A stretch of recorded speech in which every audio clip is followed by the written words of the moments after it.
بسم الله الرحمن الرحيم. السلام عليكم ورحمة الله وبركاته. أهلا بكم في فيديو جديد سهل وبسيط مع أم بودي. النهاردة إن شاء الله هنعمل قرص الفلاحي أو البكاكين الفلاحي أو الحنانير الفلاحي. هي ليها أسامي كتير بس مش متذكراها، كل محافظة ليه بتسميها اسم. وشوفوا انتوا بقى بتسموها ايه إن شاء الله، وقولوا لنا على أساميها باقي أساميها. بتنفع في السحور إن شاء الله. بتبقى جميلة جدا، سحور فطار عشاء غدا، ممكن تتاكل حاف كده، مغذية جدا وغنية جدا ان شاء الله. وهنقول ايه البدائل، بس اسمعوني للاخر، اسمعوا الفيديو للاخر. الفيديو مدته مش طويلة ولا حاجة، هو حوالي تقريبا 5 دقايق. كل فيديوهاتي مش طويلة يعني، اتمنى اني اكون خفيفة عليكم ان شاء الله. وهنشوف مقاديرنا دلوقتي، وهنشوف طريقة التحضير، وهنخبزها برضو في فرن البوتاجاز. انا دلوقتي زي هنحضر الخميرة اللي هي السريعة، او نخمر الخميرة اللي هي ايه. هنحط معلقة خميرة كبيرة على نص كوباية مية على معلقة سكر، وندوبهم مع بعض. هو هنحط عليهم من نص كوباية دقيق لكوباية دقيق على حسب المية اللي احنا حطيناها. لو حطينا نص كوباية مية هنحط نص كوباية دقيق. انا بعمل كده ليه؟ ده بيسرع لي العجينه، خمر العجينه الكبيره، وبيخلي العجينه خفيفه وهشه، وبتبقى ناجحه معاك وطريه جدا، وبيبقى طعمها جميل جدا. يعني حته المحسن، انا بسميه محسن. بسم الله ما شاء الله. زمان كانت جدتي الله يرحمها كانت بتعمل كده اما تحب تعجن، كانت تعمل العجينه دي او الخميره دي، دول خمروا العجينه، او هي كان ليها اسم تاني انا بس انا مش متذكراه. اللهم صل على سيدنا محمد. بعد ما حطينا الدقيق كده ودوبناه مع المية مع السكر، غطيناه غطيناه لحد ما خمر زي ما انتوا شفتوا كده، عمل الفقاقيع دي او الثقوب دي. هحط بقى معلقة عسل نحل او معلقة عسل اسود او معلقة عسل سيرب، او ما فيش خالص مش مشكلة نزودها معلقتين سكر. كيلو دقيق بياخد معلقة، مع معلقة سكر او معلقتين. السكر او المادة المسكرة الحلوة دي بتخلي العجينة طرية معاكي مدة طويلة. لو قعدت معاكي بره يومين ولا حاجه بتنيها طريه. بس احنا طبعا بنشيلها في الفريزر، واما بنعوز بنطلع نسخن الفرن ونحط فيها ان شاء الله. انا هنا حطيت كوبايه سمنه. ده انا كان معايا 2 كيلو دقيق، هحط لهم كوبايه ونص سمنه. عايزاها ناعمه قوي حطي كوبايتين، عايزاها وسط يبقى كفايه كوبايه ونص او كوبايه وربع. وديت نص معلقة صغيرة بيكنج باودر، نص معلقة صغيرة بيكنج باودر، أو معلقة كبيرة. آه نص دي أسفة معلش، نص معلقة صغيرة كربوناتو، أو معلقة كبيرة بيكنج باودر. يعني نص معلقة صغيرة كربوناتو اللي هي بيكربونات الصوديوم، أو معلقة كبيرة بيكنج باودر. الموجود عندك حطيه، ممكن تحطي الاتنين هتبقى أفضل وأحسن وأحلى طبعا. اللهم صل وسلم وبارك على سيدنا محمد. انا هنا طبعا حطيت كوبايه السمنه في الاول مع اللبن الرايب. كان معايا كيلو لبن رايب، حطيت منه جزء وخليت الجزء التاني احط منه واحده واحده لحد ما اشوف العجينه هتاخد مني قد ايه، لان كل الدقيق مش زي بعضه. انا كان معايا هنا الاتنين كيلو دقيق دول خدوا مني كيلو لبن رايب. الاتنين كيلو دقيق خدوا مني كيلو لبن رايب، واللبن رايب احنا عملناه مع بعض. ممكن تحطي كوبايتين زبادي، ممكن تستغني عنها خالص وتحطي لبن بودرة وتعجنيها بالمية، هتبقى كويسة وجميلة طبعا ان شاء الله. اللهم صل وسلم وبارك على سيدنا محمد. انا هنا معايا بقية اللبن الرايب، وبحط واحدة واحدة لحد العجينة ما تتشكل معايا. هي ما بتبقاش عجينة طرية وما بتلزقش في الايد، بتبقى عجينة متماسكة شوية. وهنا بقى هحط بقية السمنة. ممكن تستغني عن السمنة وتستخدمي زيت، تستبدليها بزيت. ولو سمنة بلدي يكون احسن واحسن والطعم احلى واحلى طبعا. ممكن نص كده ونص كده، بلدي على زيت، او بلدي على سمنة من التانية ان شاء الله. وهنا هنتنينا نعجن فيها لحد السمنة ما تتشربها العجين، لحد العجين ما يتشربها، عشان تديني نعومة معاكي، تديكي نعومة، تبقى العجينة ناعمة وملساء كده وجميلة بسم الله ما شاء الله. هسويها بقى وهغطيها وهسيبها تخمر برضو، وهنرجع نشكلها تاني. اللهم صل وسلم وبارك على سيدنا محمد. ممكن تخبزيها برضو في الطاسة على البوتاجاز، لو بس عندي استخدام الفرن بيبقى أسرع وأسهل. البوتاجاز بتاخدي 2 2 او واحدة واحدة. هنا هي بعد ما خمرت بسم الله ما شاء الله هنقطعها بقى لكور زي ما تحبي حجمها عايزة حجمها كبير زي الرغيفة كبري، عايزة حجمها صغير قرصة زي قد القرصة كده برضو هتصغري الحجم دوت يرجع لك انتي. ولو عندك اطفال صغيرين يا ريت تبقي تصغريها افضل عشان ما يبهدلوهاش. يبقى هنا عندي كانت المكونات ايه؟ لبن رايب وسمنة ودقيق طبعا وبيكنج باودر وكربوناتو ومعلقة عسل، ممكن تستغني عنها وتحطي بدلها معلقتين سكر او عسل اسود، بس العسل الاسود هيغمق لك العجينة شوية بس هيديكي طعم حلو برضو. وممكن نحط كركم، انا نسيت احط كركم، لو حابين تحطوا كركم الكركم بيحسن من العجين جدا وبيديله هشاشة ونعومة جميلة جدا جدا جدا. هنبقى نعملها مع بعض برضو مرة كده بحشوات مختلفة ونحط في العجينة كركم بإذن الله.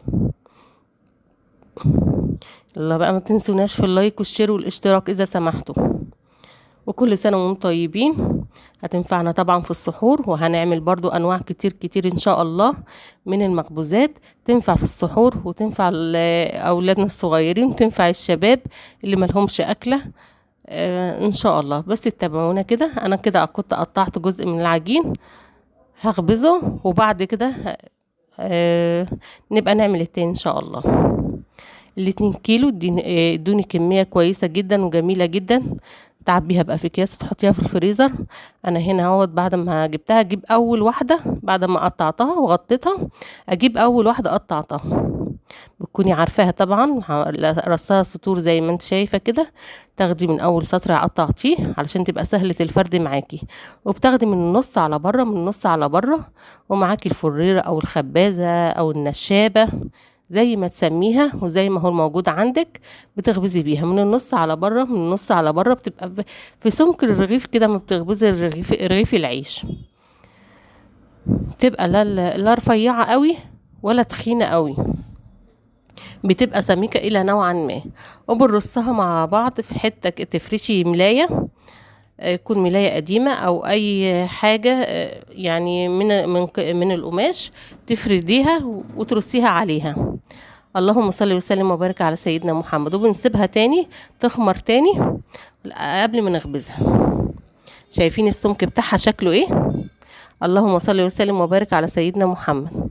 والله بيبقى طعمها جميل جدا وخفيفة جدا وتاكلي منها كده ما تشبعيش. ولا احنا عايزين نشبع؟ هنشبع ان شاء الله عشان احنا اللي عاملينها مغذية بإذن الله. فيها اللبن وفيها السمنة وفيها القشطة. على فكرة اللبن الرايب كان بالوش بتاعه بالقشطة بتاعته، بسم الله ما شاء الله. وزي ما قلت قبل كده احنا كنا عاملين اللبن رايب سهل جدا واوفر من الزبادي واحسن من الزبادي واي معجنات.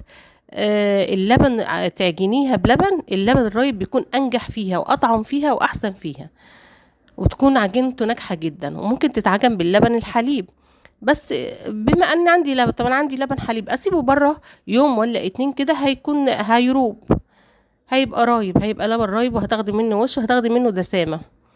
هنا بقى ممكن تخبزيها حتى بايدك كمان، ما عندكيش الفريرة دي ممكن تخبزيها بايدك. والدتي الله يديها الصحة ويبارك فيها كانت بتخبزها بايديها على طول، يعني ما كانوش بيستخدموا النشابة. دلوقتي بقى بيستخدموا المكنة وبيستخدموا النشابة و... وربنا ييسر لنا كل حاجة يعني الحمد لله، بس احنا نعمل. اللهم صل وسلم وبارك على سيدنا محمد. هتاني اخبزهم كده وهغطيهم بعد بقى ارصهم كلهم، هغطيهم عشان يخمروا، اسيبهم يخمروا تاني. وطبعا قبل ما اخبز احطهم في الفرن بيسخن، بنولع الشواية وبنولع الفرن من تحت ربع ساعة الاول، نسخنه ربع ساعة، وبعد كده بنحط على طول على صاجة الفرن على طول. الصاجة تكون نظيفة وتكون مغسولة كويس علشان ما تعملش طلعش في القرص اي حروقات او اي حاجة. انا بكلم بناتي الصغيرين او اللي لسه متجوزين او اللي بيحبوا المطبخ، لسه ما جوزوش برضو بيحبوا المطبخ. طبعا احنا كلنا ستات وبنعرف نعمل وبنعمل وكلنا بنتعلم من بعض، واذا كان اي حد عنده طريقة تانية يقول لنا عليها، كلنا نتعلم من بعض وهنعملها مع بعض ان شاء الله. اللهم صل وسلم وبارك على سيدنا محمد. انا كنت حطيت على المطرحه دي الاول، دي اسمها مطرحه اللي بنخبز بيها الرقاق والعيش بفرن البوتاجاز، علشان ابقى اخدها، علشان بعد كده هحط اشيل من على الترابيزه، احط على المطرحه، اروح اودي الفرن ان شاء الله اللي هو فرن البوتاجاز. وزي ما قلت ممكن تخبزوها على البوتاجاز من فوق لو حابين، او ما بتعرفوش تستخدموا الفرن. هنبقى نعمل برضو واحدتين او 3 بعد كده ان شاء الله، ما نبقى نعملها تاني باذن الله، نبقى نعملها على البوتاجاز ان شاء الله. وفي قناة جميلة برضو اسمها يلا نطبخ مع هالة، كانت خبزها برضو على البوتاجاز، كانت طالعة كويسة بسم الله ما شاء الله. انا هنا بخبز اهوت، وبكف بنزل عليها كده، بشوف الحروف في حتة تخينة ولا حاجة، ايدينا بتحس طبعا بالحتة التخينة شوية او المليانة شوية، بندوس عليها عشان تبقى كلها سمك واحد وارتفاع واحد. هنا خلصنا وسبناها وسبتها تخمر. بعد ما خلصت كده، احنا الجو برد، سبتها حوالي نص ساعة كمان تخمر. واول حاجة خبزتها هي اللي خدتها حطيتها في الفرن. كنت مسخنة الفرن ربع ساعة زي ما قلت لكم، ودخلت عليها اهوت القرص.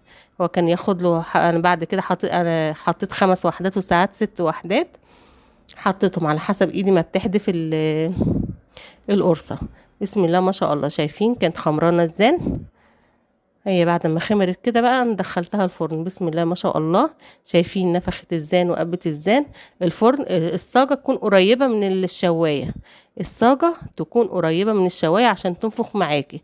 هي اي نعم في منها مش هينفخ، ومش كلها تنفخ طبعا، لان ساعات ده فرن بوتاجاز، ساعات درجة الحرارة بتتغير غصب عنك. اللهم صل على سيدنا محمد. وكنت خابزه فيه عيش برضو المرحرح قبليها قبل القرص. شايفين بسم الله ما شاء الله جمالها، ولا كانت طعمتها ولا ريحتها، بسم الله ما شاء الله. والبيت كان دافي وجميل. وبكده الفيديو بتاعنا يكون خلاص خلص، واستودعكم الله التي لا تضيع ودائعه. وما تنسونيش في اللايك والشير والاشتراك، والسلام عليكم ورحمة الله وبركاته.